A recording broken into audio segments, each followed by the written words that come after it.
the Podfix Network. Welcome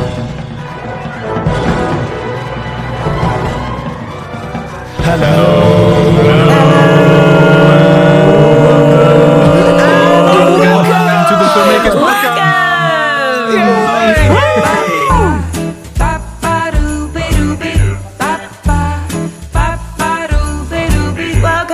This very, very special Xmas New Year's Eve, it's not New Year's Eve, 2021 edition of the Filmmakers Podcast! Yay! Hello everyone, happy Christmas. Happy Christmas. Happy Christmas! Happy Christmas, Giles Alderson! Hello. Thank you very much. Thank you all so much for joining us. This is our annual thing we do now, just because we do. It's our quiz mixed in with fun and frolics and information on filmmaking. Who knows? Generally not. So, There'll be light on that, I think. yeah, there's a big lie there somewhere. One of the two. I think the frolicking we can agree is probably going to happen. Fun, maybe. Yeah, exactly. Maybe. Puns? Possibly. Let's see. Thank you all so much for listening this year. You have been amazing. It has been an incredible year, especially in lockdown, and we've gone from strength to strength on the podcast. So thank you. So joining us on the podcast today for this very special edition is cinematographer Andrew Roger. Hello, buddy. Hello, mate. How are you? I'm all right. I'm good. I'm just winding down for Christmas. Good. Very nice. Very nice. Yeah. That's nice. Have you got your tree up? Yep. Great. So, some of Andy's credits include Plebs, Borderline, The Dare, World of Darkness, Arthur & Million, Knights of Camelot, Stay Close for Netflix, and 3-Day Millionaire, and a secret project that he's recently shot. Yay! Also joining us is the fantastic producer and director Dom Lenoir. Hello, Dom. Hi, Giles. Hello. How are you? I'm pretty good. Well, I'm pretty good now. I've just survived COVID, so a couple of days out of isolation. Congratulations. But very, very pleased to be out the other side and looking forward to Christmas. Yes, I'm very pleased. Dom is a director and producer, as I've mentioned. He's completed 3 feature films before the age of 30. Winter Ridge was his latest one as director, by the way. And he produced his own theatrical release with that film. And he also produced the movies I Love My Mum, When the Screaming Starts, and Soundtrack to 16. He's currently producing 2 other movies right now. Dom Lenoir, everybody. Yay! Next up, we have Matthew Butler Hart. He's a director, writer, and a producer. Hello, buddy. Hello. Sorry, a little bit early there. How you doing? You all right? Merry Christmas. Yeah, I'm good. You've got a very lovely Christmas jumper on. Die Hard Nakatomi Plaza Christmas party. Yes. That's really cool. It's like a mixture, isn't it? Yeah, it's nice. Matt has directed, written and or produced Miss in Her Teens, 2 Down, The Isle, Infinitum, Subject Unknown. He also produced Reel and his book, Full to the Brim with Fizz, Ginger, and Fierce Determination. Hey. A modern guide to independent filmmaking. Woohoo! This book is brilliant, by the way. It really is fantastic for indie filmmakers. Do get it. We'll put a link to it in the show notes. It's fantastic. And Giles is in it as well, which is fun. But don't let that put you off. So modest. There's better people than me in it. Also joining us is Phil Hawkins. Hello, buddy. Hello. How are you? I'm very well, thank you. Very Christmassy. Yeah, he's got a little tree behind him. He's got E.T. there that feels like he's, even though he's not Christmassy. Is E.T. a Christmas movie? Yeah. Is it? Well, yeah. I call E.T. Christmas because I watch it every Christmas. Phil has directed the movies The Butterfly Tattoo, Being Sold, which he shot in 2 days, The Last Showing, which stars Emily Barrington, and the fantastic Robert Englund, and also for Warriors and his fan film Star Wars Origins, which has just gone over 2 million views on YouTube now? Almost. Right, almost 2 million views. So yeah. Yes. He makes many adverts, and he is not in Romania right now, but he has been in Romania on his latest jolly, his jaunt. I don't think it's been announced yet. No, I'm in that thing where I can't say much, but I will, and it'll be great when I can. But basically, that's why I'm squeezing in all the Christmas, because I'm back for a few weeks with my family, and then I disappear for months. So I'm here, filling it to the brim. Amazing. Also joining us is Lucinda Rose Tucker. Hello. Hiya. You alright? You alright? Yeah. Lucinda's a producer. Are you a Christmas person, Lucinda? Yes, I am, Giles. I'm a Christmas person. The tree's up. There's There's lights all around the house. So we've got open fire burning. Luciana's the producer of the feature films Robin Hood the Rebellion, Repeat, 3 Day Millionaire, woohoo! When the Screaming Starts, Arthur and Merlin Knights of Camelot, Behind the Line, recently finished principal photography on Wolves of War, and Code of Silence is out now, and she also produced Confession, which stars Cole Meany and Stephen Moy, which Andrew Roger DOP'd, and that is out on January the 3rd. Yay! Welcome, Lucinda. Thank you very much. And also, welcome to the first time for our Christmas special. It is our new editor-in-chief, our associate producer, and all-round brilliant guy. He's also a writer, producer, and director in his own right. It's E.T., everybody. This is going back. That was Giles not being able to, because he hates short films. We discovered this. So this is him, he couldn't quite say director because he only directed the short. Yeah. That's what it is, Giles. You can't say it. He can't. Toby has directed many short films. He also teaches Which John doesn't care about. No. One of the biggest youth theatres in Austria. It is the fantastic Tobias Wies, everyone! Hello. Do you have Christmas in Austria, or do they not allow you to do anything? We don't have Christmas in Austria. We have Christmas, and we actually celebrate Christmas on the 24th of December, which you guys, I think, don't, right? The 25th, 25th, yeah. We do actually celebrate it the day before. I don't know why. Yeah. We celebrate it from about September in the shops. Yeah. And in some places all year round. I think you go in Stratford, there's a Christmas shop, isn't there? And all year round it sells Christmas Blasphemy things. It's worth going in the summer. And also joining us is the fantastic actress, producer and writer. It is Tori Butler-Hart. Yay! Woohoo! Hello. Hello, Giles. How are you? Very good, very good. Now, we know that you're Christmassy, because Matt just said. But you were also, just to run down a couple of your credits. I'm less Christmassy. Are you? If I'm honest, yeah. I hate You've got a Christmas t-shirt on. I kind of hate it. You've got a Grinch We got Scrooge, everyone. I should have. Half the house is really Christmassy and half is just dark and cold. And You know what? I love the build up to Christmas. As long as it doesn't start in September. 1st of December, fine. And I'll have a lovely time doing some crafting up until just before. And then, I don't know, Christmas Day, always a bit of a letdown, I feel. Maybe that's just me. Like to bring the vibe down. It's like I'm more... It's over too quick, Christmas Day, isn't it? It does. And then it's, I quite enjoy Boxing Day, but yeah. So you like Christmas then? No, just the day. Right. It's not. Did you get bad presents as a child? No, I'm an only child, so I was spoiled. Got all the presents. I got all the presents. Yeah. How do you not like it? Well, do you have to give? Is that the thing? You have to give presents. It's the fact that I have to part with money, Giles. Also, to top it off, our boiler broke yesterday, so it is absolutely freezing in here. And you're blaming Christmas for that? Yes, I am. Yes, fair enough. Happy Father Christmas.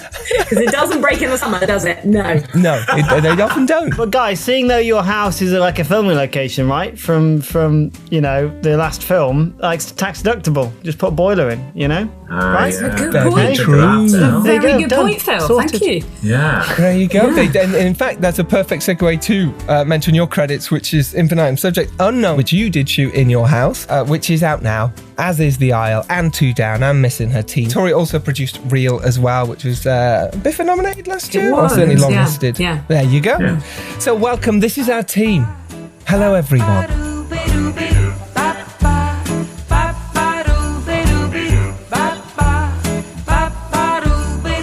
Let's start with the first quiz question. Andrew. Whoa. It is you. Good. I'm glad you've asked me. Now, you might recognise this question from last year, but it's subtly different, okay? So this is the thing. Oh, wait, before we get there, I have to run down the rules. Right, okay, so what we're doing today, everyone. Well, there's not really rules, but some sort of rundown. What we're going to do is in between quiz questions, and we're all going to ask 2 quiz questions each, all the hosts, and then we're going to tot up the scores at the end to see who's the winner. Now, I do have to mention last year's winner was Ian Sharp. He can't be here today because he is filming right now his latest feature film. And neither can Dan Richardson or Robbie McCain. They're not here either. But Ian was the winner last year. He was in a head-to-head tie with Phil Hawkins, and Phil was very disappointed he lost, so he has to make up for it this year and try and win. So that's the plan. It's a fun quiz. There is a prize for the winner.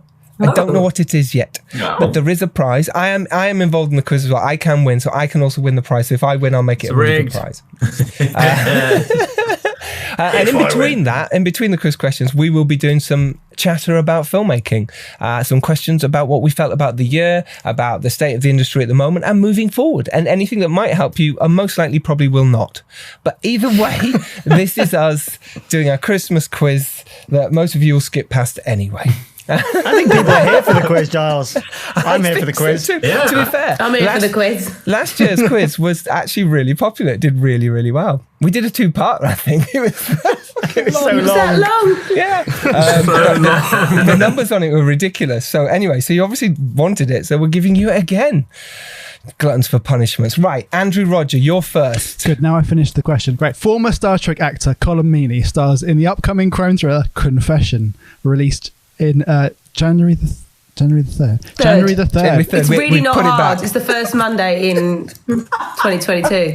Which Andrew did shoot. Well, I wasn't going to mention. Produced by Lucinda Rose Tucker, of course. Also 3-Day Millionaire, which was... yes, produced by. We've already had that plug.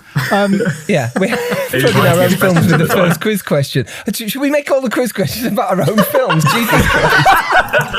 Well, Andrew is. Clearly is. It wouldn't last very long, would it? Take away here. Take away here. The shortest quiz. Colin Meaney. You've all seen him. Right, Colin Meaney, yes, he does star in 3-Day Millionaire, okay. yes. Okay. And Confession out on the 3rd of January. And Confession, In which Christmas movie did he play a pilot? Oh, yes. Right? Yes, I know this. I do know this. I know this.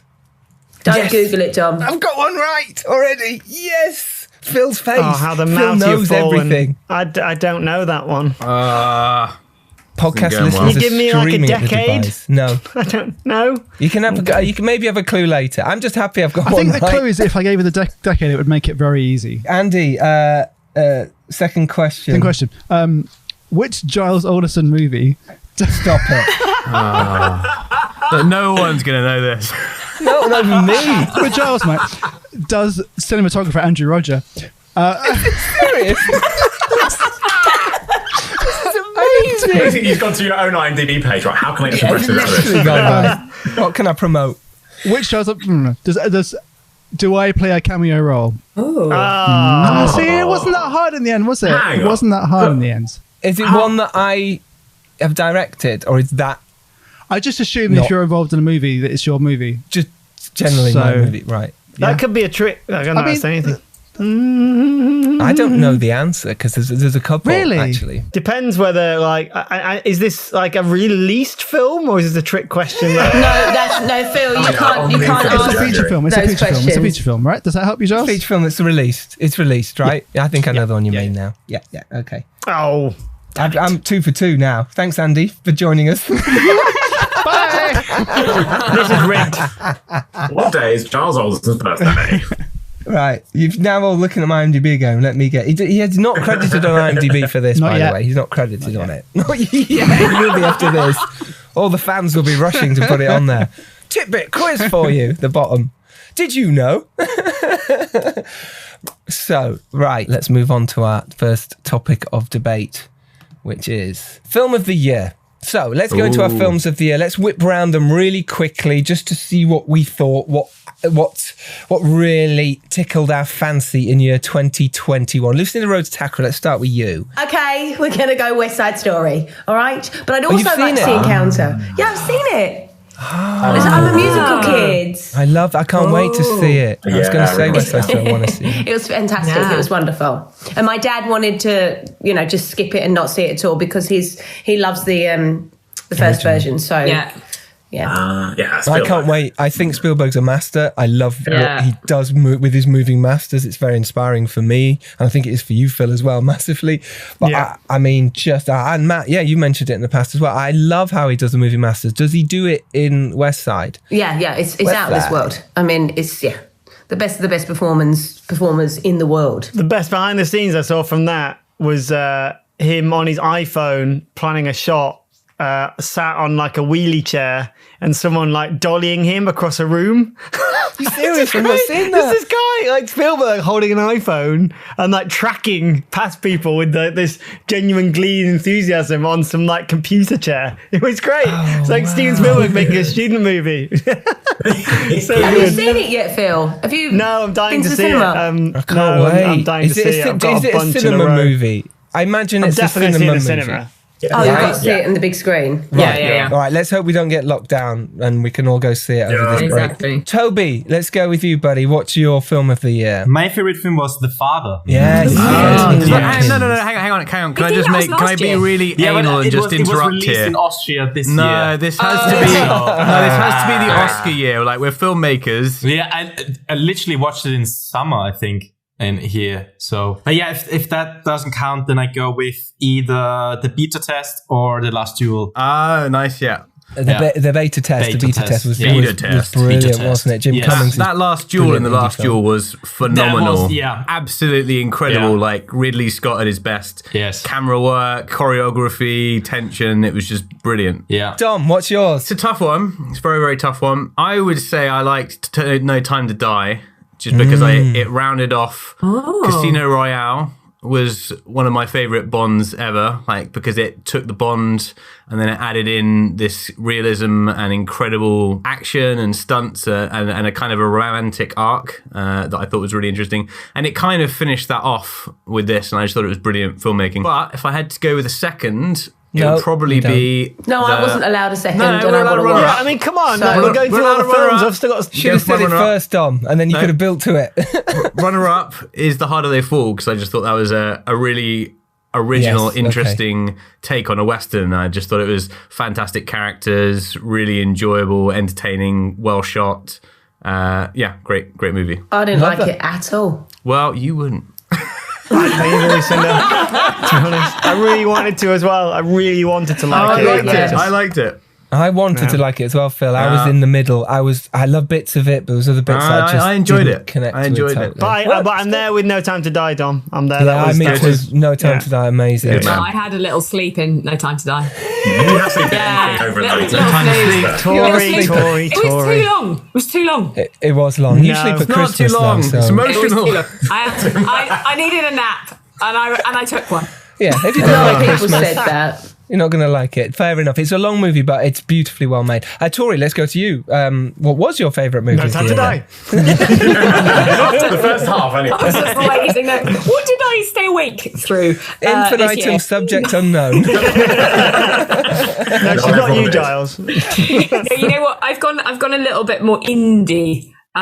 So my runner-up is Pirates by Reggie Yates. It was amazing. I tried to get him on the podcast. Great. I'm going to try some more next year. I just think the three central performances by the guys are just it's brilliant. There's this brilliant scene where it's so simple. They're all in the car together and they're all singing along to. I don't know how many of you guys have seen it, but they're all singing along to this song, and it's just feel good. It's great. Brilliant. So that was your runner-up. That was my runner-up, which I managed to sneak in there. I think my favourite film of this year was Oxygen. I'm not sure how many people have seen it. With Melanie Laurent. It's her on her own. It's a bit of sci-fi. Massive sci-fi. Well, as in like it's all. It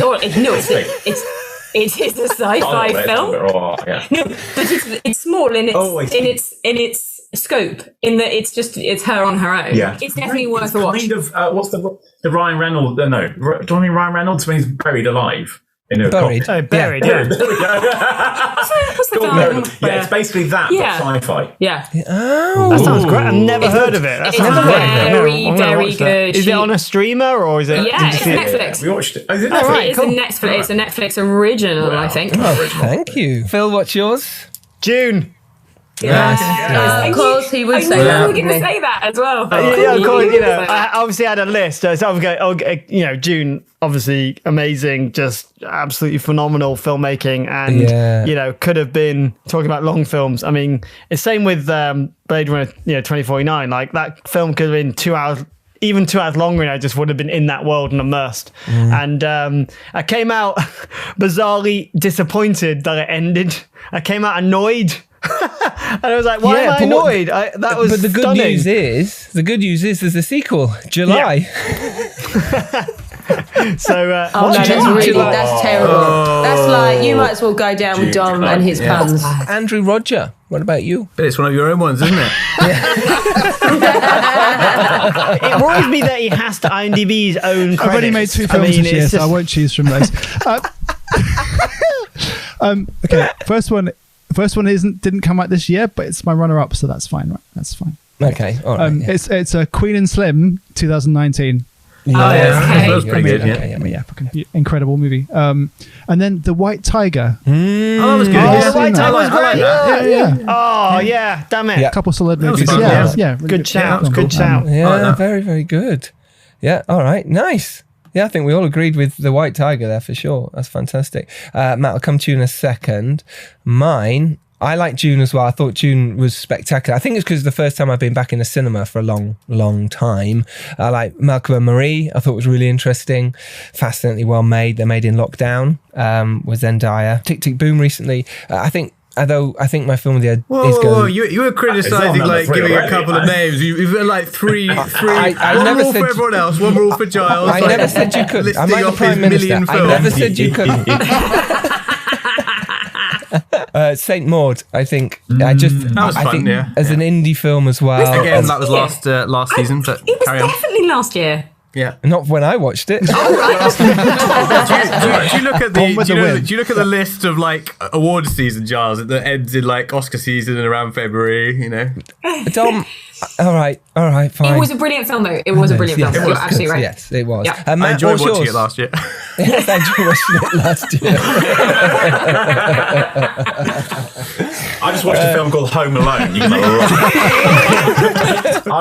I was going to do Dune. I think I'm still on Arrakis, but it's been chatted about. It's just so I'm going to go a little bit smaller. A film called The Power by Corinna Faith. Yeah, a little bit St. Maudie, but like 1974, during the blackouts, all the miners' strikes, and it's a young nurse in a hospital where stuff goes down. So it's kind of horror-y. Well, it is horror-y, but like there's layers to it. It's just good. And like his debut film, it's really, really good. All right, moving on to our second quiz question. It is me on the circle of Zoom here. So because of that, I will go with my first question. Pens ready. Here we go. Which actor got his big break playing a lonely schoolboy in About a Boy? I might know it. Phil knows it. He's got confidence written all over that face. Yeah, it's a bit of swagger as well, I'm going to say. There you go. All right, that's that question. We'll come back to that.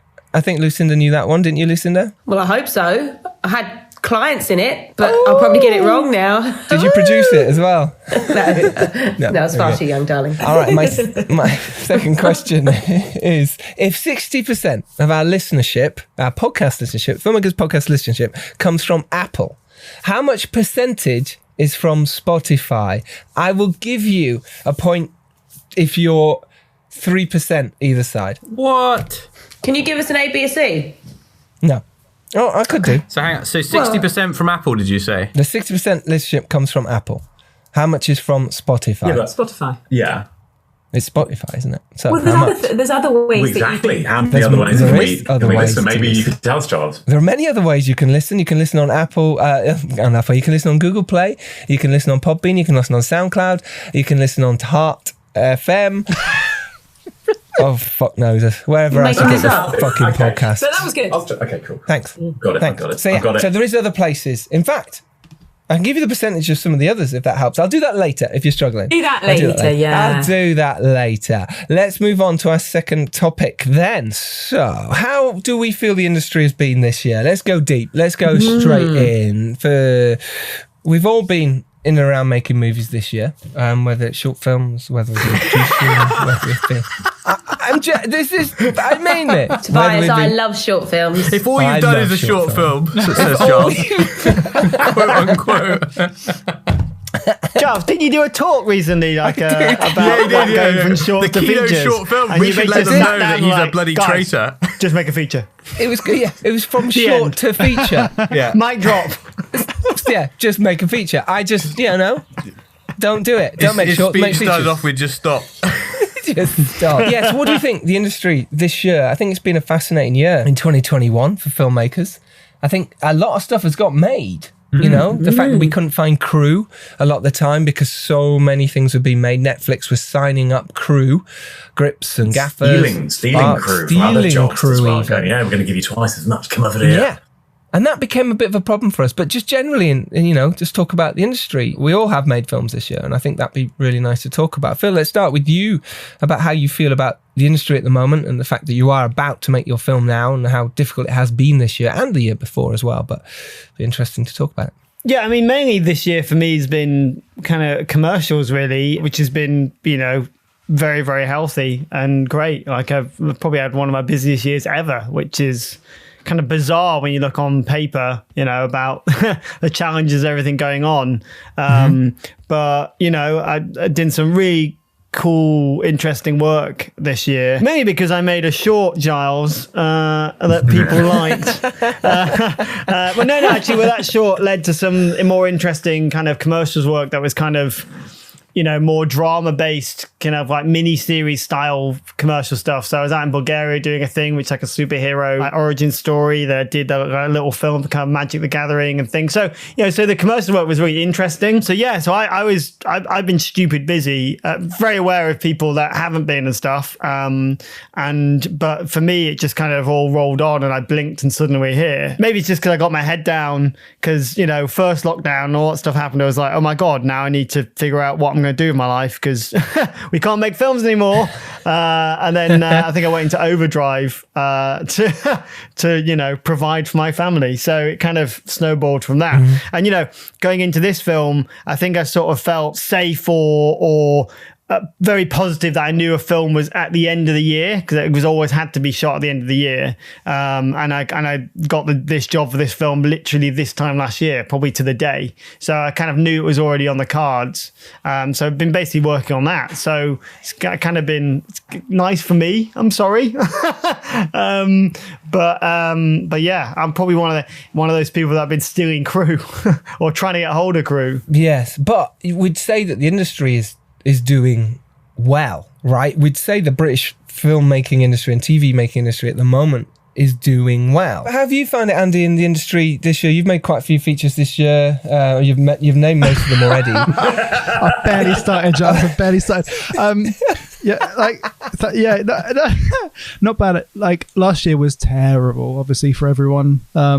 Same. I was looking at other things I could do with my life. Wasn't sure I'd ever get on set again. But yeah, this year's been very good. I've been quite lucky. It's probably been my busiest year for a long time. Why do you think that is? I think it's a combination of there not being anything made for nearly a year and, all those projects backing up. But also I wonder if people have been stuck at home in lockdown and they'd thought, right, I've got this project I'm going to put together, or they're writing or they're using development time. So when we got back onto set again, suddenly there's a slew of projects and things that need to be shot. And a bigger demand for content, I guess, that streaming services were That's what it is. That everyone needs content. So, yeah. Yeah, for you, Lucinda, obviously producing movies and you sort of haven't stopped this year. Literally, you haven't stopped. You're coming off one now. You had another one shooting on the weekend and, 3D Millionaire wasn't long ago.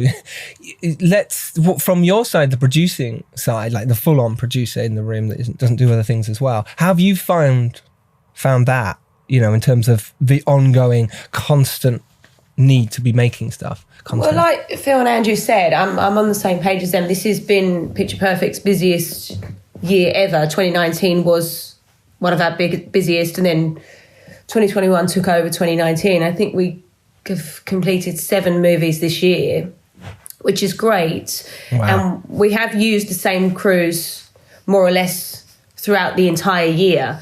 But it's been extremely stressful and tiresome trying to look after people as well, because you have that stress on top. I mean, to shoot 7 in the first place is, Mental. Crazy. But, I mean, I'm never going to do it again. Maybe she more. says.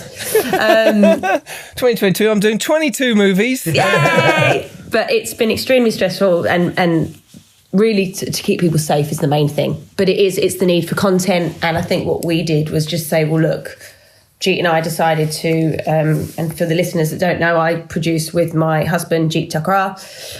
We just kind of went, right, let's go for it, because we never know what the future may hold. So we just decided to go for it. And actually it's worked out, very well. But I think on the negative side of crew being in so demand is people have been bumped up the ranks that maybe haven't done the training, haven't had the discipline. Right. And it's wonderful they are getting these opportunities, but they are not maybe prepared for it either skillfully or mentally. And these other people that have worked for many, many years to get to a certain level in their career, maybe it's not so fair for those level of people. That's kind of the downside of what I feel. And that will lack quality when it gets to the screen.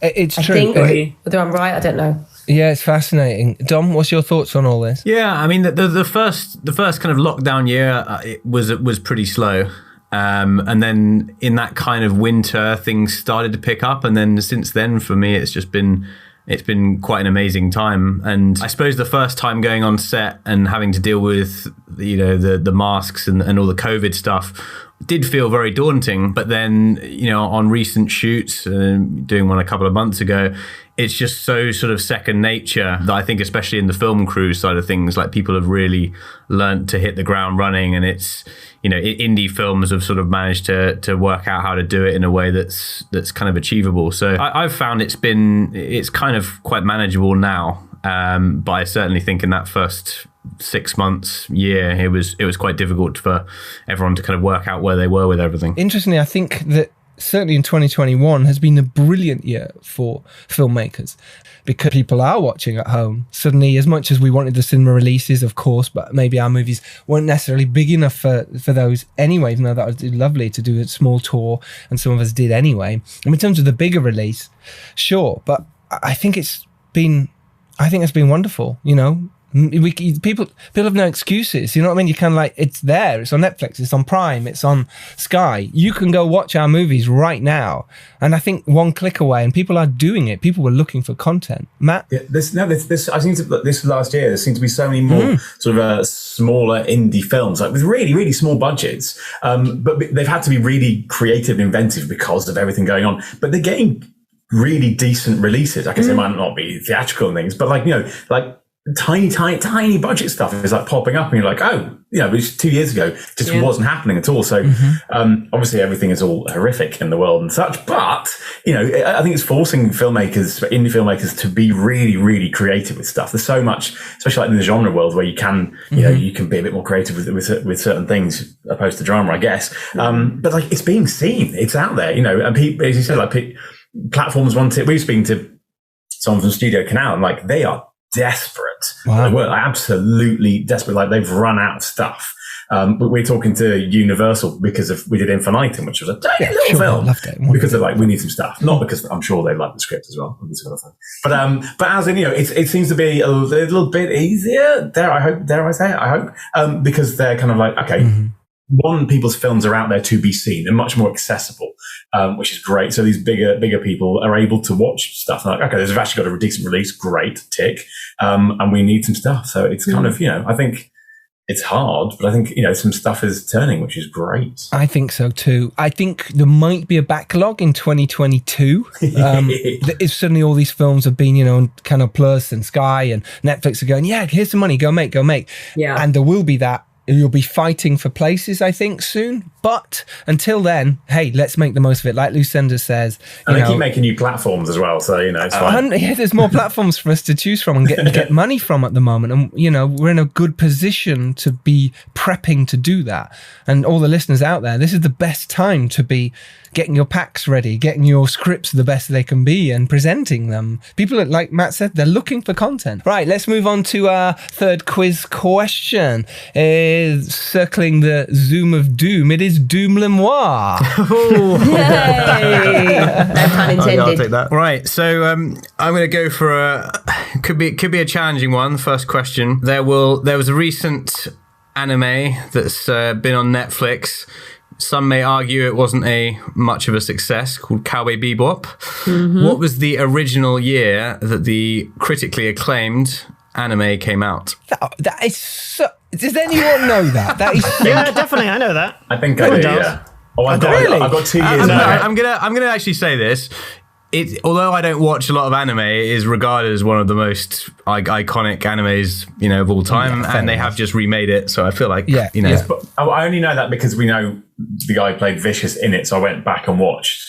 Okay. Oh, right. You've seen the original then? Yes. It's fantastic. It's great, but I can't remember. It's 2 years in my mind, and I'm like, oh, which one's it now? Okay. All right. Good first question. Yeah. Okay. I think it'd be fair to give the second year because it's on IMDb. It's written as 2 years, but obviously it's the. We can't look at that right now. No. Okay.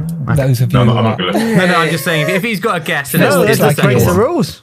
Phil looks like it is that I should Anyway, that's my sensible question. I'll tell you what, that stops the wheat from the people who don't know that answer. So. Yep.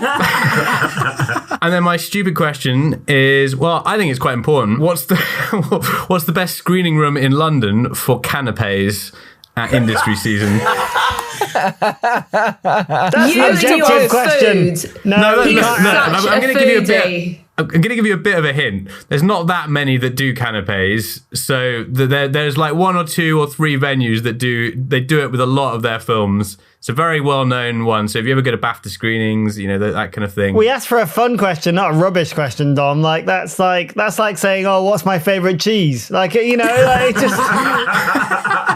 It's pretty niche. It's a stupid question. I think it's a good answer. All right, I've gone for it. I think it's wrong, but I've gone for an answer anyway. Right. I'm losing this year. I'm losing. Well, you can't win them all, Phil. You can't win them all.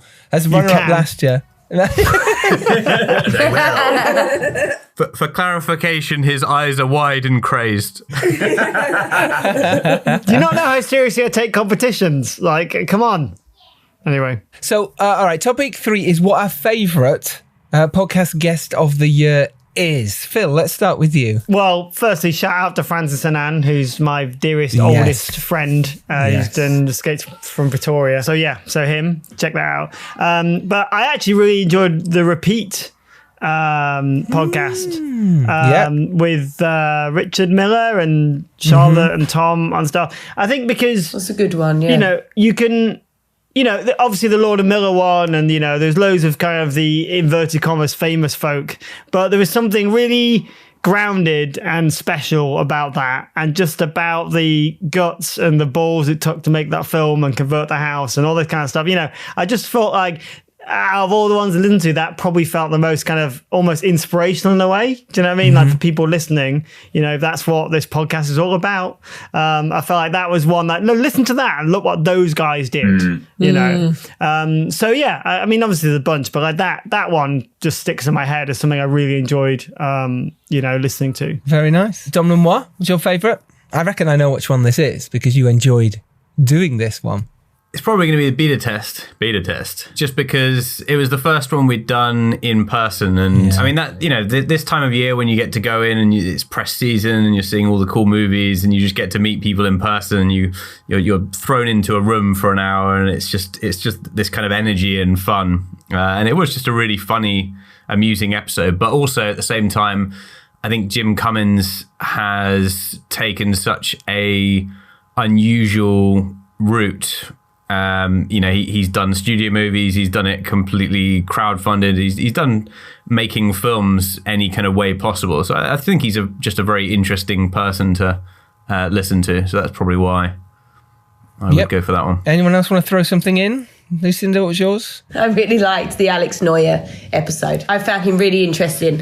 And I really, really enjoyed that. And obviously I agree with Phil on the repeat thing. There was something very charming about Richard as well. And obviously Giles and I worked with him on that movie. And it really was something very special because it was during lockdown 2.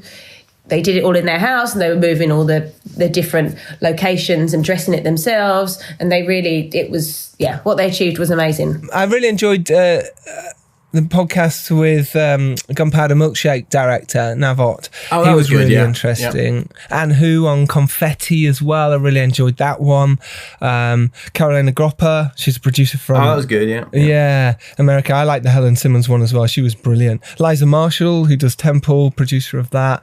I really enjoyed, my favourite, I think, to do was the Mank episode where I got to talk to cinematographer, production designer. Yeah, exactly. With you, Andy. And that was really interesting. I think talking to the whole team about how they worked with Fincher on that movie. I thought that was great. But there's so many podcasts this year. Matthew Modine was amazing. Oh, yeah, he's cool. Jessica Hines, Chris Smith. Yes, Jessica was one of my faves. Yeah. But our top 5 for this year, in no particular order apart from there in the top 5. No, just do it 5, 4, 3, 2, 1. Come on. Yes, I was. I was joking in no particular order. It's obviously in order of about the no particular order.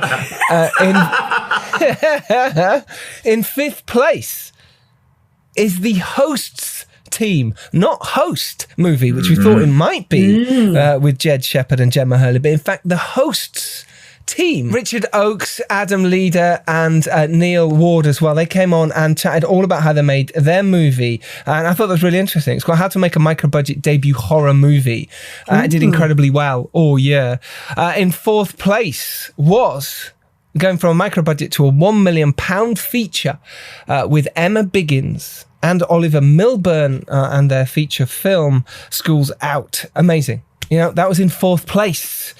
Andy, in 3rd place. We'll start the drum roll, please. I've only got one stick. Is this going to work? I don't. Okay. Use your other stick.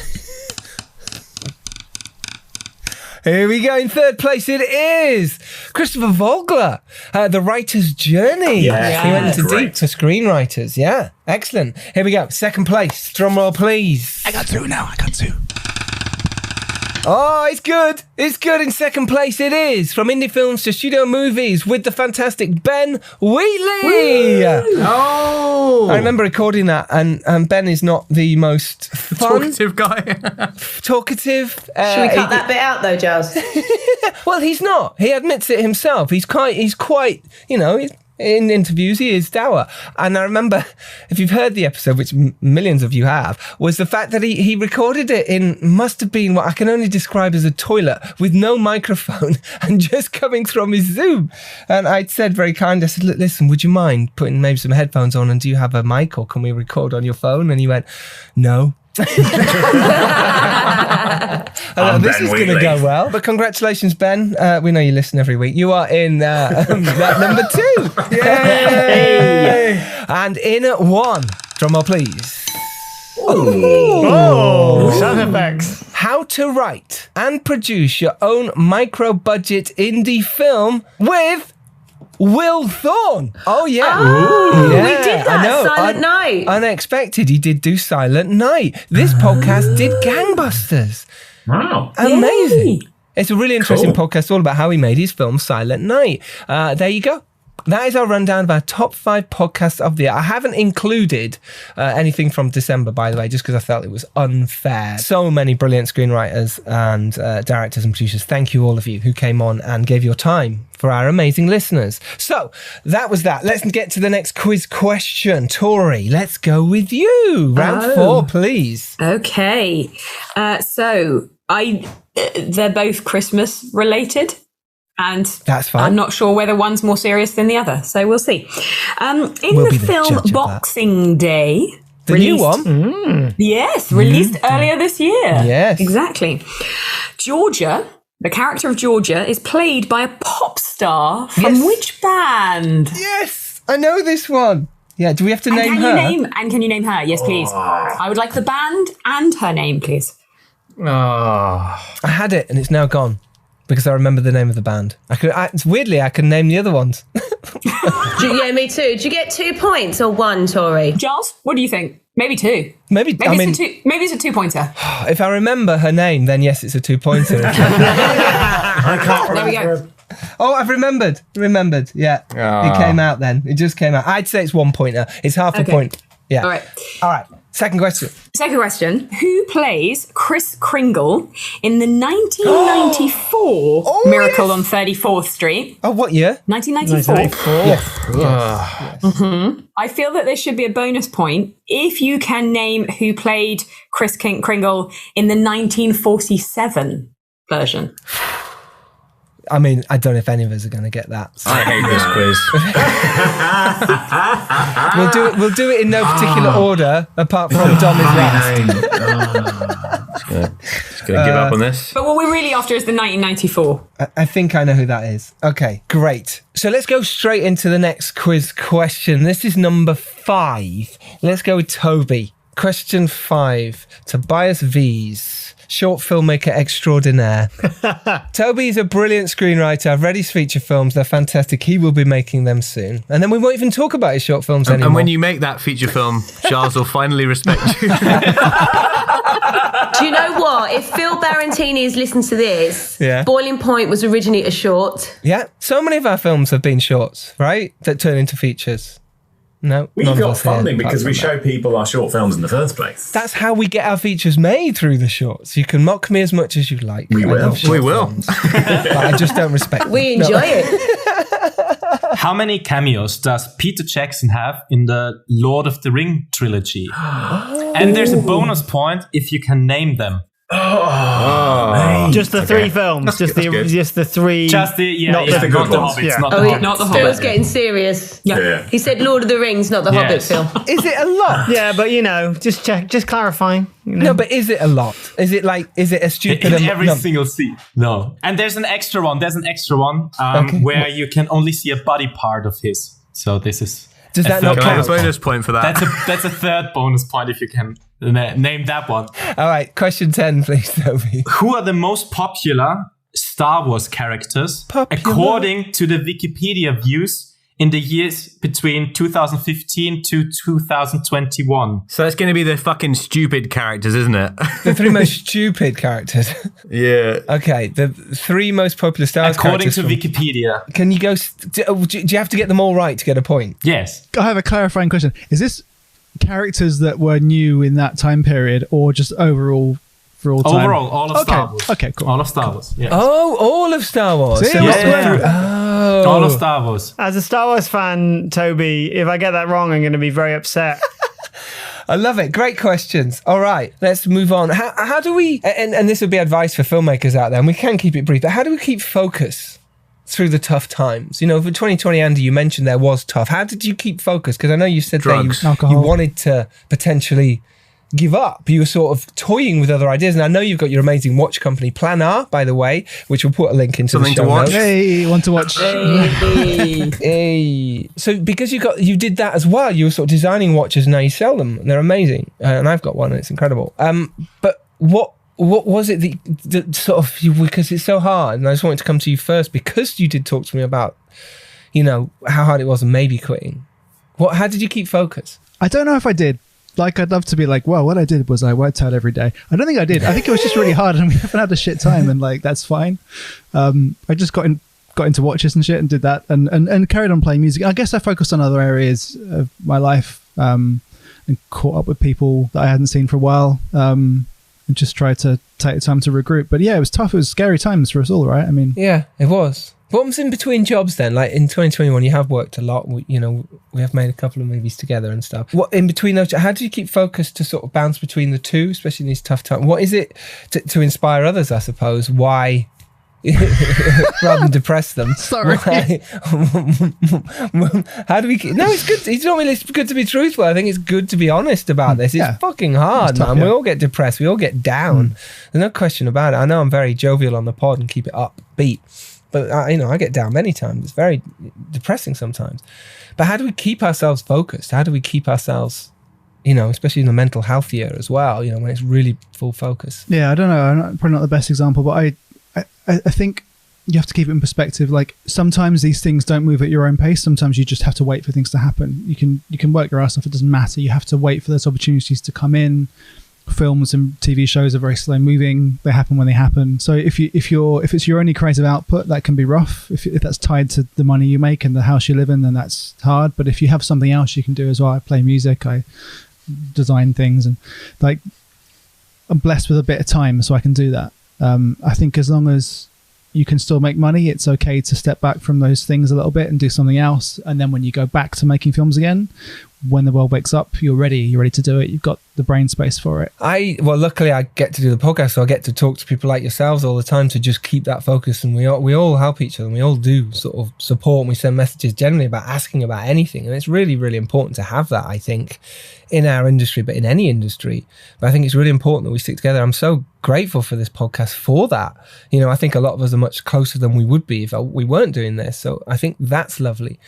But I think, I don't know, I'm so driven by this business. I'm so driven by whatever success is, but I'm driven by keeping making films and keeping making TV and making content. I think that drives me on to keep writing or keep collaborating or keep finding new people in this industry, new great gems, and cultivating the ones we have, and just striving to be better in every aspect, just get better, learn from the mistakes and go, okay, how can I do that differently?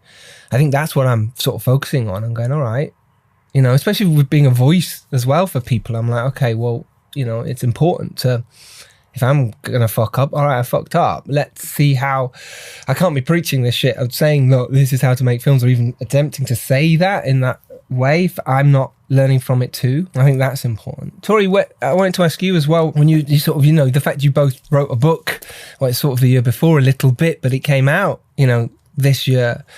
And the fact that you had Infinitum and all that time and trying to make that film and the struggles of that. But then at the same time, you've now got to sell the movie yourselves and get it out there yourselves. How did you keep focused during that time? Because I know you write as well. I know you're trying to make the next things. How do you keep focused? Yeah, I think writing for me is kind of definitely this past year, because we did Infinitum, and sort of, I think sort of the reverse to what Phil and Andrew were saying, with that you had like the busiest year this year that you've had.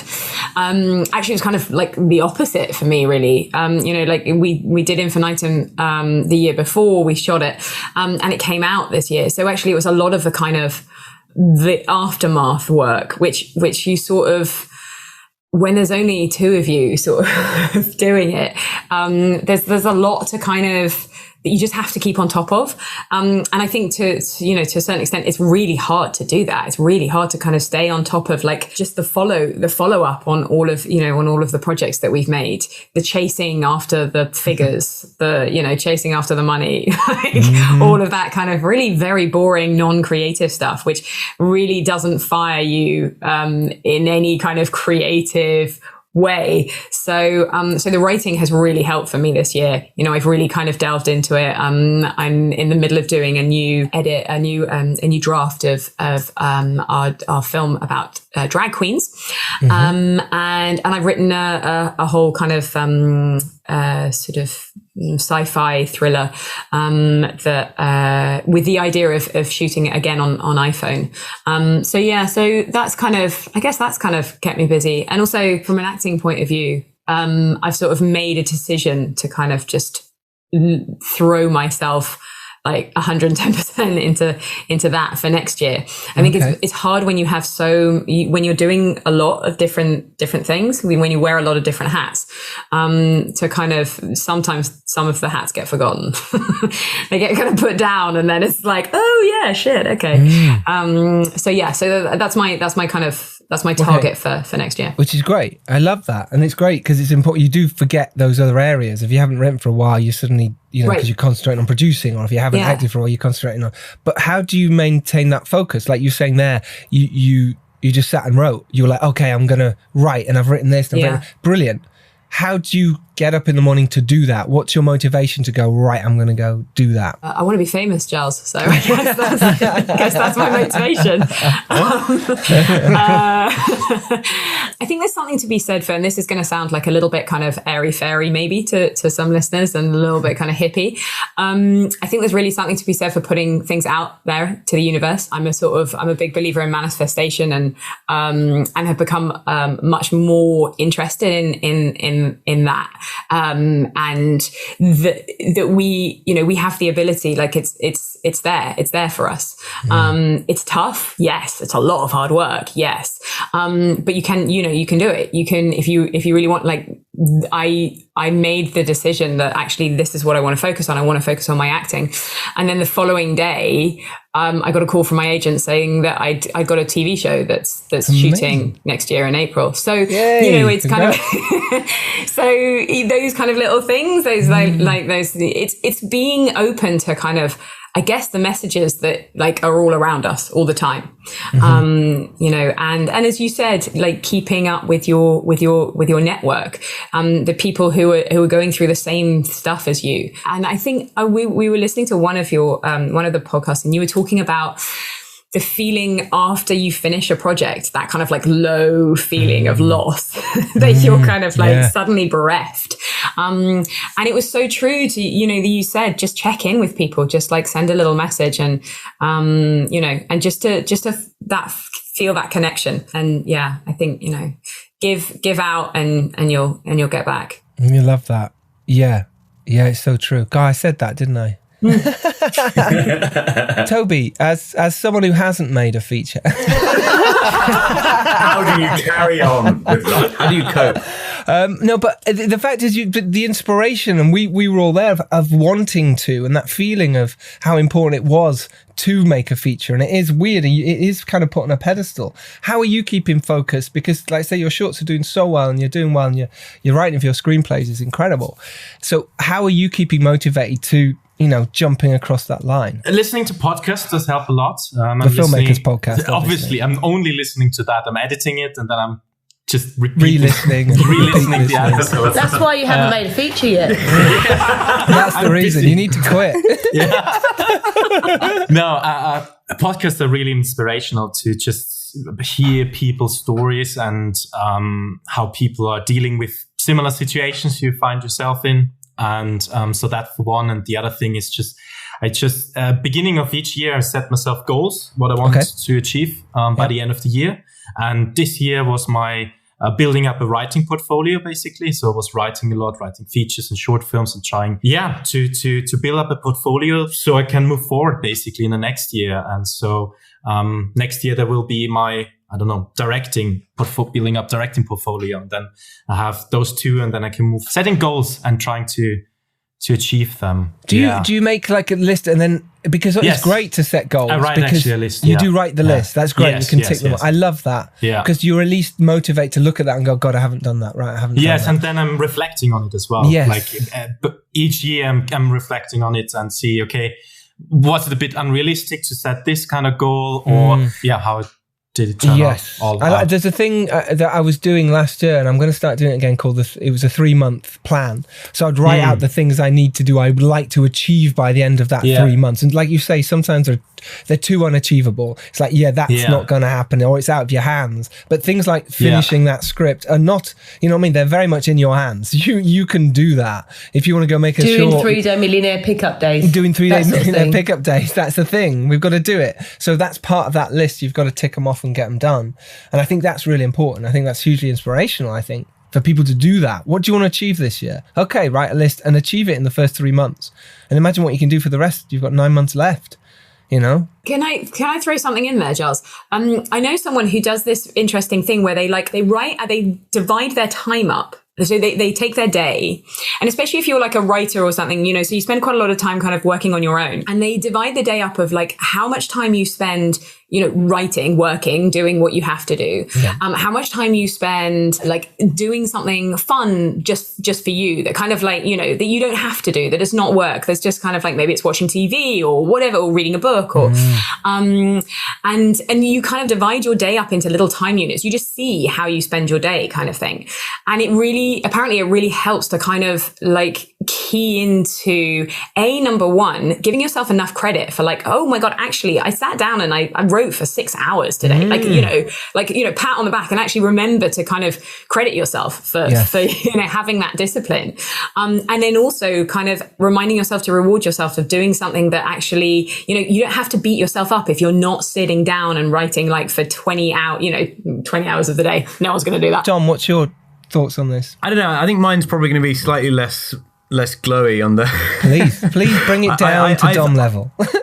Bring it down to Dom level. I think it's very hard to stay focused. And I think a lot of the time, I think the hardest bit is when you aren't part of a big team and it's basically completely on your shoulders to get a movie off the ground. I think that's a very difficult burden. And I think it's when you are in that situation, it's hard to sometimes get something moving. But I think whatever your state of mind, you've just got to take action, and you've got to keep making the calls, and you've got to keep developing the scripts, even if you don't really feel like it. But I think you've also got to take time off as well. Like what you guys were saying, like if you really just feel like you need a break, just take a couple of days off.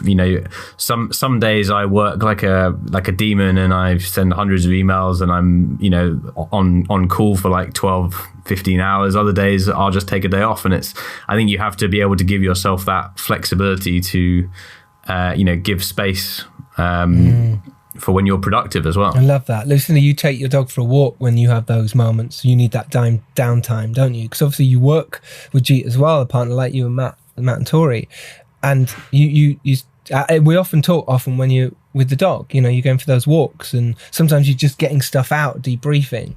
It's surrounding yourself with good people as well. I mean, obviously, Giles and I work a lot together, but we're also friends, so we can support each other when we're producing a movie together, or he's my director, I'm his producer, but we also, talk about keeping ourselves on a mental level playing field. Even though we're talking about business, we try and talk about other stuff as well. And the dog walk really helps, because I don't know about Matt and Tori. Jeet and I have to be very, very careful that we don't talk about it all day, every day. Yeah. The business. Because it's Sunday. Absolutely. And I was in work mode and I started talking. I was like, he might not want to talk about that right now because it's Sunday and...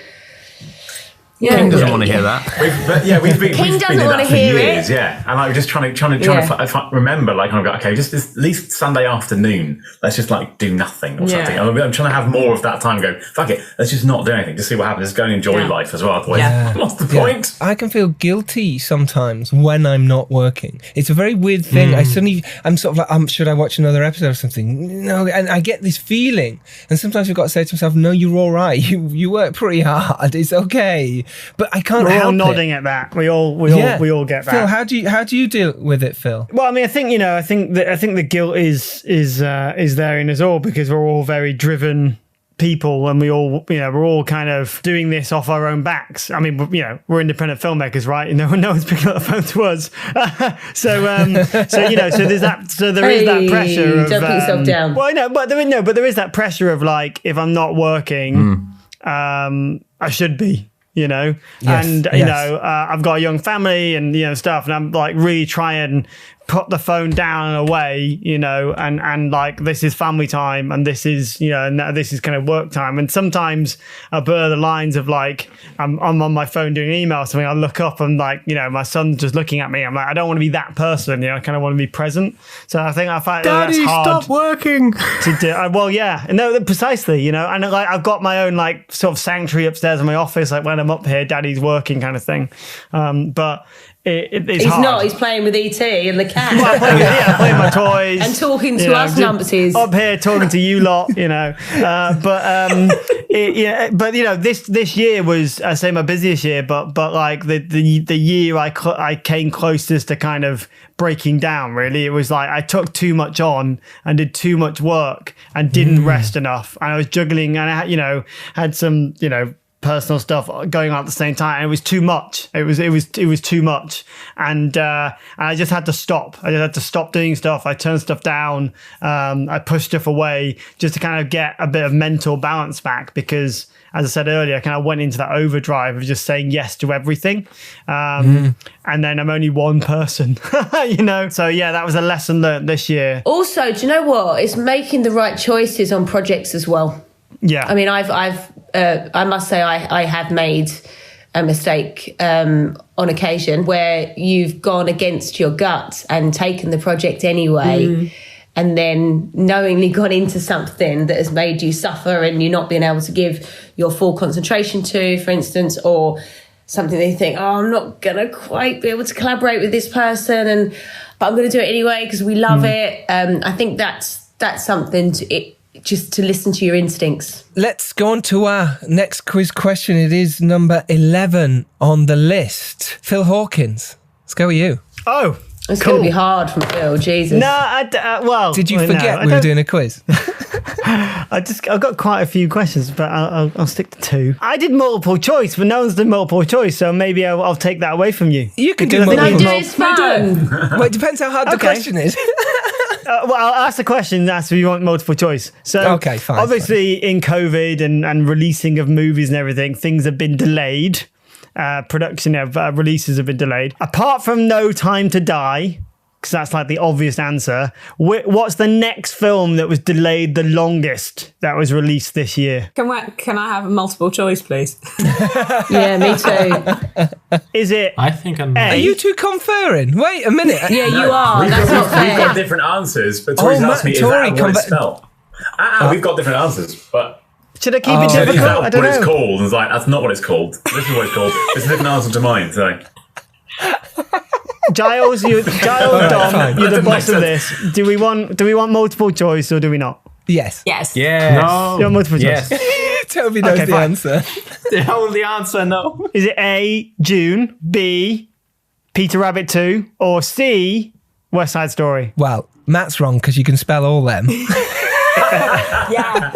And I've got my... Okay, I'm changing my answer. Can you change your answer? That's the thing. We can all change our that's answer now. what I Toby, did. was I that did any of change it those 'cause, answers on your list? I'm glad you gave multiple choice. Well, yeah, I know. I've kind of made it easier, haven't I? So only because I found this out recently, I thought it was fun. Which animated movie was almost completely deleted before it was released? I know the answer. So they were making it. Oh, you know the answer to this? Damn it!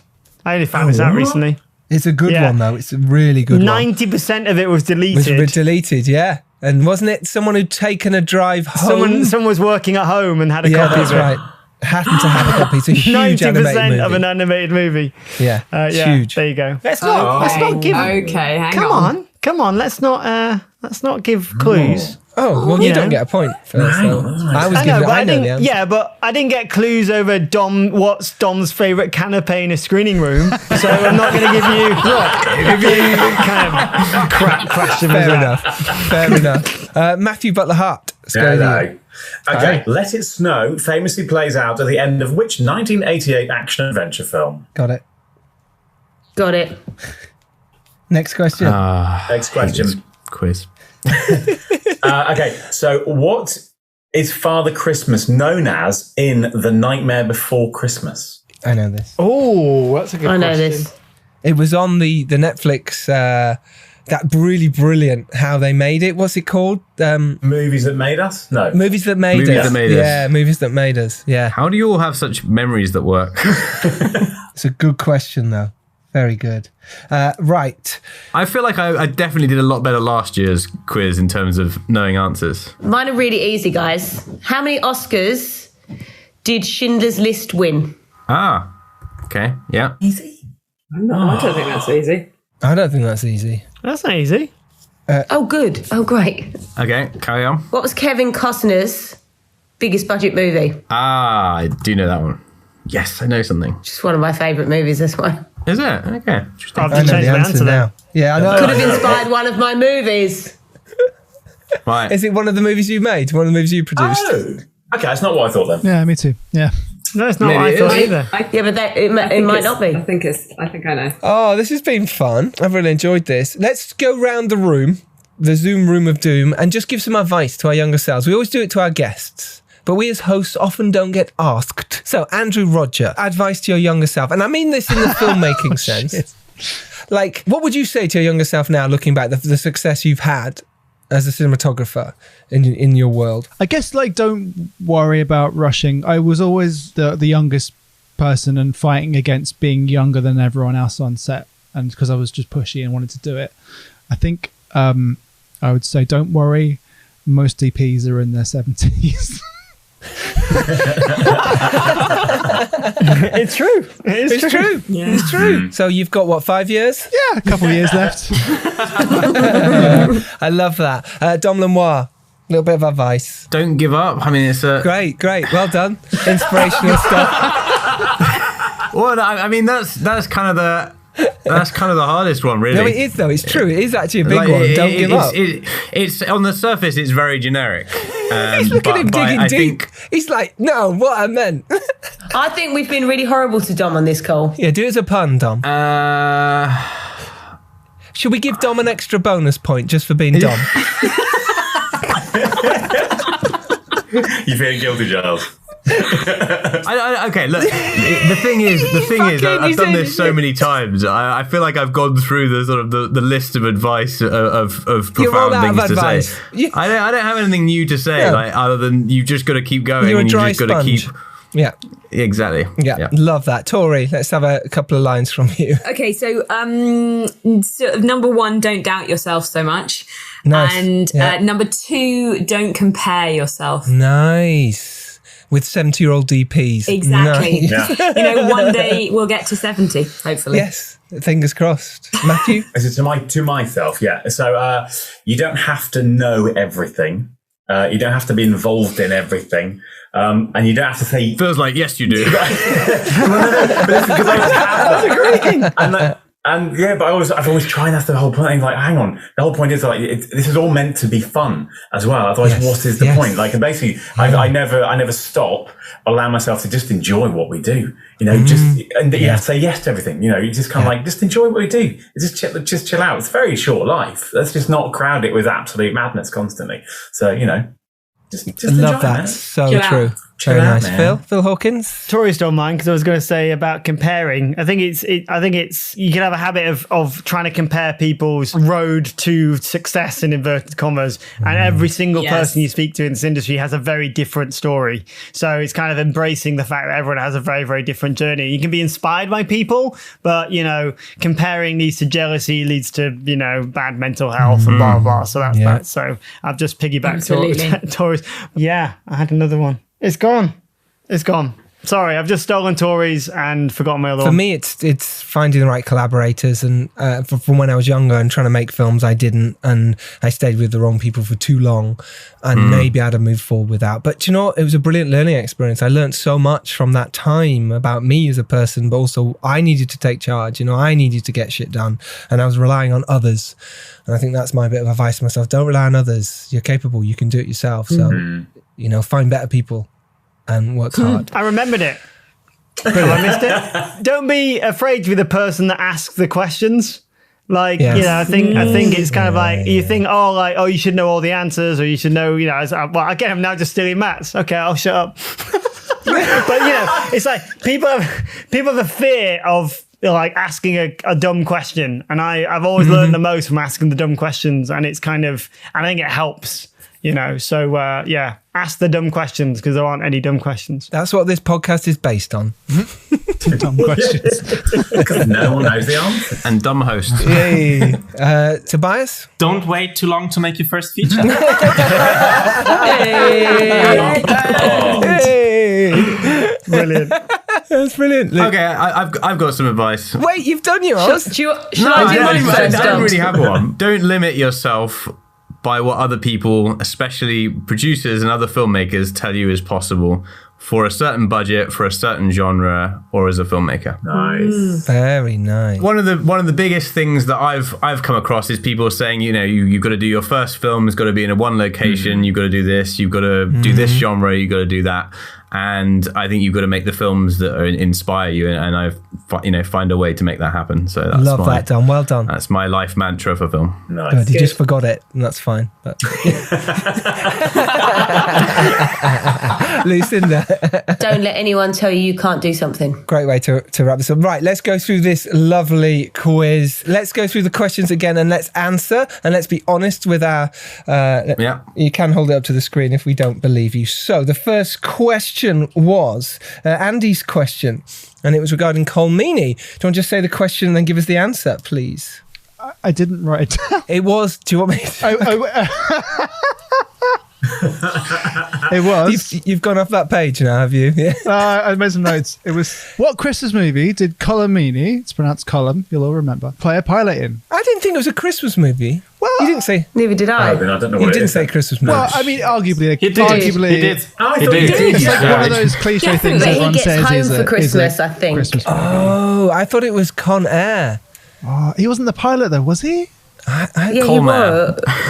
No, he was like the CIA dude. What's the answer? You just tell us the answer, yeah. With the car, with the the nice answer? car. Mate. Well, when I was Googling while you other guys were doing the questions, it was he was in Die Hard 2 as a pilot. Oh, okay. Okay, so that's...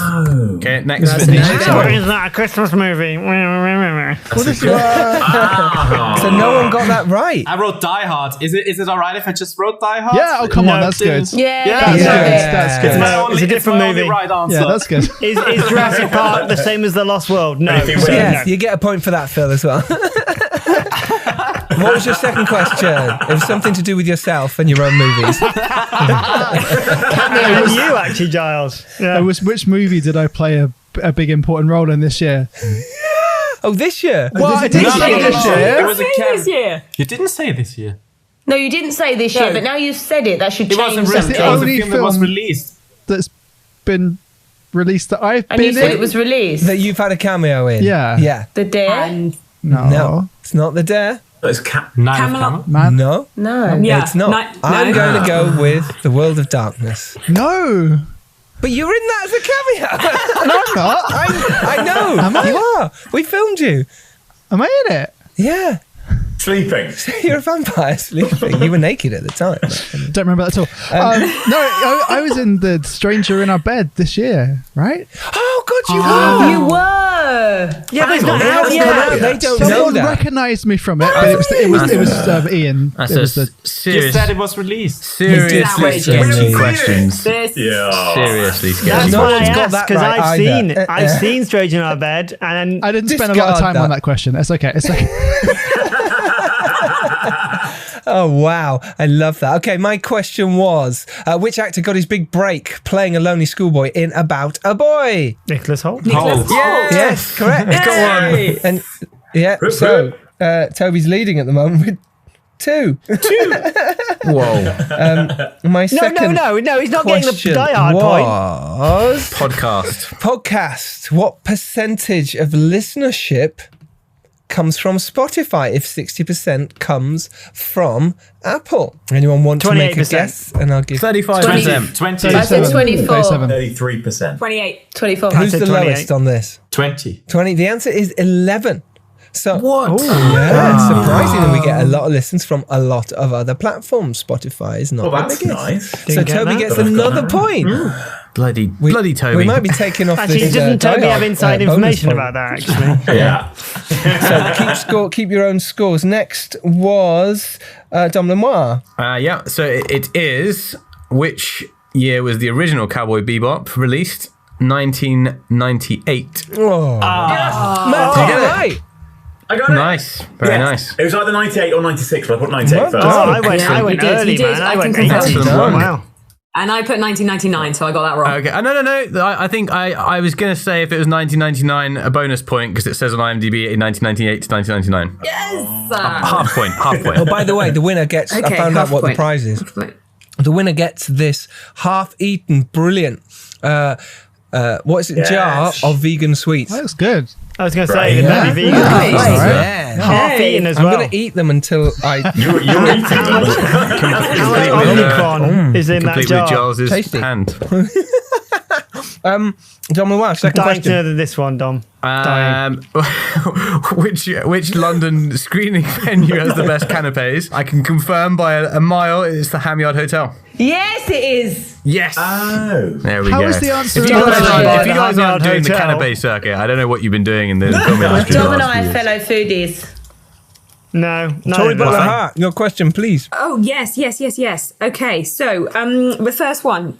In the film Boxing Day, released this year, Georgia is played by a pop star from which band? And can you name her? The band is... Little Mix. Little Mix.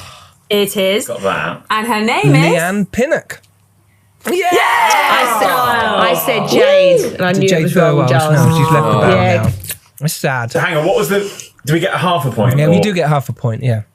I get a full point, though. That's a I'm half the point, best. is it? For It's my Little first Mix? point, Okay. though. So, Okay, you can have it. okay. Second question. Second question. Who plays Kris Kringle in the 1994 Miracle on 34th Street? That dude from Jurassic The Park. dude from Richard Jurassic Attenborough. Park. Dickie Attenborough. Dickie? Dickie. Absolutely. Attenborough. Anyone got the Richard Attenborough. anyone got the bonus? No, I can't remember Nope. his name, No one got the unfortunately. bonus. I actually No, watched Phil, it did you recently get as that? well. No, I can't remember his name. I watched it recently as well, and it's doing my head in. Edmund Did you say anything? Gwen. Edmund Gwen. Who? Edmund Gwen played Didn't know. Kris Kringle in 1947. There we go. All right. Another point for me. Right. So, number 9, it is Tobias V's. How many cameos does Peter Jackson have in the Lord of the Rings trilogy? I mean, I went for 3. I have no idea. I went for 7. I went I for went for 7. 7. I went for Four. 7. I went for 1. It's 3.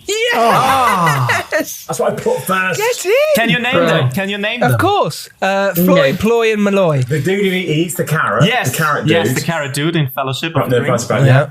And then is he an orc or is he an elf? Kind of in the third He's one? in the Is he second. running He has around? one in the second and one in the third one. Well, that's why he's got 3. One each. Yes. Amazing. Yes. Yeah. Right. He's one of Okay. each. That makes But sense. like he's an orc. Is he an elf? Or he's an orc. He's an orc, isn't he? No. No. Okay. Great. Fine. Do you want to Fine. give us what it is?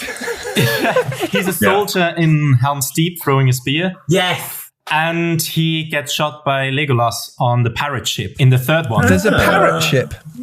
Yes, but you can only clearly see him in the extended edition, which is the only real version of the films. And the bonus thing was you can see his hand, so just the body part. I got hands. 4. Yeah, I said So that is arm. 4 then. it's instead of Samwise Gamgee's hand when he's fighting Kankra, the spider in the third one. I think you should let Tori have arm. Yes. No. So if you have hand, Girls it's together. a bonus point. Yeah. That's a bit. Thanks, Thank babe. you. Half 'cause a I point. knew- That's It's very not a handy. bonus point. It's half a point. Oh, Half because a point. I put 3 and Half then a 4 point. when you said about the extra one. Dom just did another pun Oh and yeah, we all ignored it. if you wrote 4, then it's alright because With that there's enough. a bonus cameo with the hats. Yeah.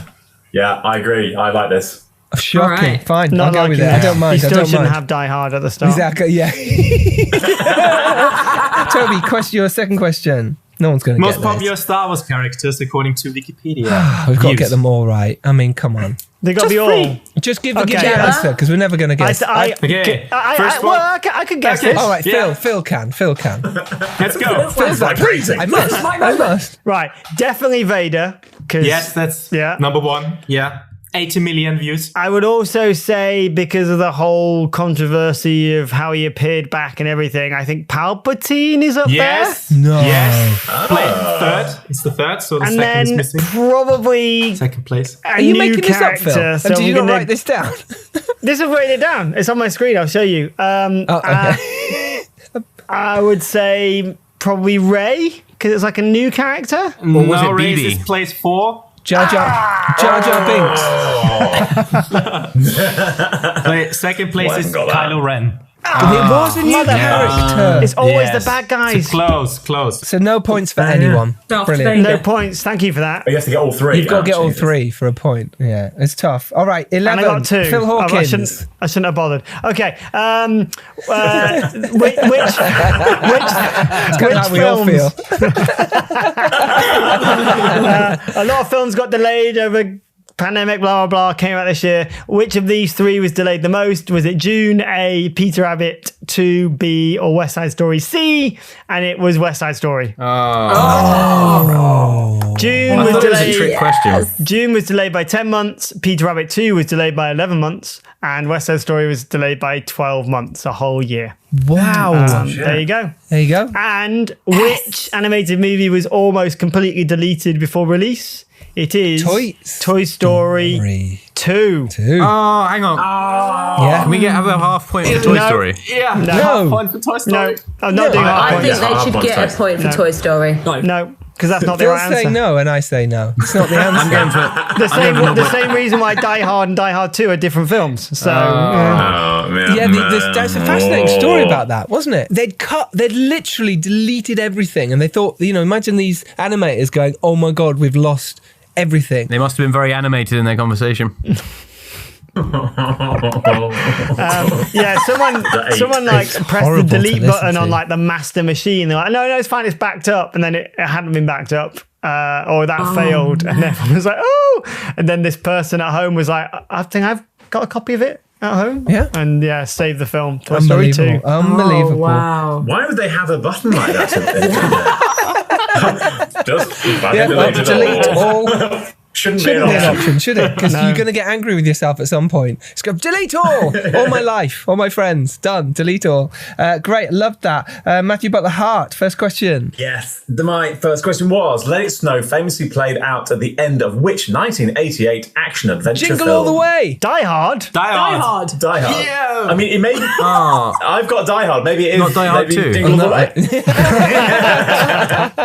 Okay, got that wrong. Brilliant. Next one. What is Father Christmas known as in The Nightmare Before Christmas? Krampus. I put Skellington, but it's not. I've just realised. Didn't it rhyme with Jack's. Didn't it rhyme with? I can't remember it. It rhymed with something like. Andy, you got this one? Santa. No. Okay. It's really simple. I'm sorry. Come on then. None of us got Santa? it. I mean, It's just I put Santa Claus. Santa Claus. Why? Yeah. Sandy Claus. Sandy Claus. That's up there with the canapes question. There we go. Sandy Claus Right, is American. Lucinda. Yeah, sorry about that. Final round. Here we go. No one's going to get these. Here we go. How many Oscars did Schindler's List win? 8. 13. 5. 11. 5. 4. 5. 7. 7. Is what I put. 7. Well done, Phil. Well done, Phil. Well Next done, Phil, you question. geek. Last question. right. I think I've got this right. I think it's Lucinda's favourite film, so I think that's That's why right. I Yeah, got it. Kevin Costner's biggest budget movie. Waterworld. Waterworld. Waterworld. Yes. Is it? That's your favourite Yes. movie? No, it's one of them, all right? It's on my top 10. I like it, all right? Your own films come first. No. Did not get that. Go, Andrew. How much budget was it? Oh, I don't know that, but I can let you know. Hold on. Please do. While we add up the scores on the doors, please. Right, add up your scores. Be honest. This is terrible. Out of 16. Out of 16. You're kidding. But you don't count yours, so it's out of 14. So, yes. Is that out of 14? Oh my God. 1, 2, 3, 4, 5, 6, 7, 8, 9, 10. Yeah, and with all the ridiculous half points and half measures. Oh, the half points. Yeah, that's different, isn't it? Yeah. One- Here we do this. So, Here we do go this. down. Oh, no. All right, so let's do it from the bottom then. Who got 0? Who got 1? Andrew Rogers! Yes! Was that the one that you win? It was the No one one else about got Peter that. Jackson. That's the one I got right. Yeah, of course. And I forgot you got an amazing cameo in The Stranger in Our Bed. Amazing. Coming up next year for you. Very exciting news to come. So, yes, right. Who got 2? 3, 4. Yeah. Tori and Dom both got 4. And Lucinda got 4. I got 4.5. Well, we got 4.5. Oh, it depends. Are we counting that Die Hard one or not? You can count the Die Hard one. I was only I'm being going to silly. put 4.5 then. So It feels 4.5. like I've won So anyway. you all got 4.5. Okay. Who got I didn't do the who Die got Hard thing. 5? Which Die Hard thing? The first question? No, the one just now. One to one, yeah. First thing. You can't have that. It's Die Hard 2. It's Die Hard 2 was the answer, wasn't it? I'm confused. All right, so who got 5? Who's left? Me, Lucinda, and Toby, right? Okay. No, I got 4.5. Oh, so it's just me, Toby, and Phil. Oh my gosh. Okay. All right. Who got 5? Toby I got 5. Toby got 5 between me and Phil. Yes. Okay. Who got 6? Yeah! I got 6.5. Yeah! I win my own sweet. You get to eat No one else wants them anyway. This has been brilliant fun. Thank you all so much. Really pleasure. So, if you want to go out there and make your indie film, what should they do? Anyone want to throw in the end? Get in the elevator, press all the buttons. If you want to do an indie film, get into an elevator. That's wrong on so many levels.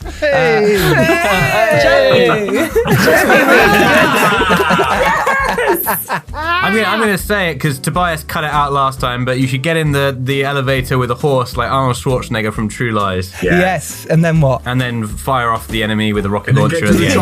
And then drop it to the bottom and let all the blood come out of it from The Shining, right? Exactly. Oh, very beautiful.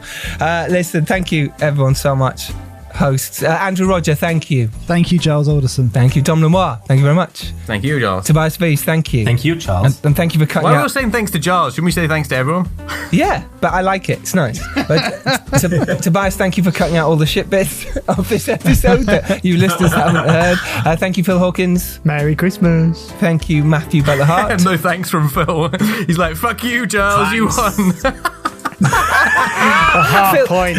Phil came second Thanks, again. Giles, and everyone. Thank you, Matt. Oh, commiserations. Lucinda Rhodes Thackra. Thank you, everyone. One and all. And thank you, Tori Butlerhart. Thank you very much, Giles. Thank you, guys. Have a wonderful Christmas. Go out there, make indie films, make 2022 your year. Make shit happen. And if you're lucky enough to rise up and do well, it is your duty to...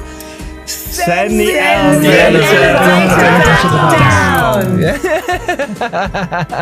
We'll see you all next year. Have a lovely one. Love you all. No elevators were harmed in the making of this production. Take care. Bye.